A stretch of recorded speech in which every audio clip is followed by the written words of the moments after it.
Hi అండి, చూసారా ఈరోజు నేను రసం పెట్టానండి. టమాటా రసం వారానికి ఒకసారి కానీ 2 సార్లు కానీ రసం చేసుకుంటే చాలా బాగుంటుంది ఫ్రెండ్స్. నిజంగా చూసారు కదా, నేను ఆ పొళ్ళు చూపించలేకపోయాను, వేసేసాను మిక్సీ.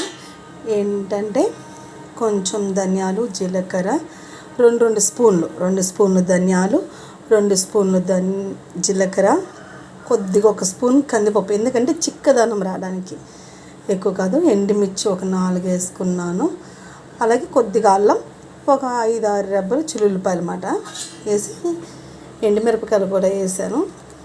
ఇలా చింతపండు కొద్దిగా 2 టమాటాలు వేసుకున్నానండి. వేసుకొని ఇలా వారానికి ఒకసారి మీరు కానీ చారు చేసుకుంటే పిల్లలు కూడా చాలా ఇష్టంగా తింటారు, చాలా టేస్టీగా ఉంటుంది. మీరు కూడా ఒకసారి ట్రై చేసి చూడండి. Please subscribe. బాయ్.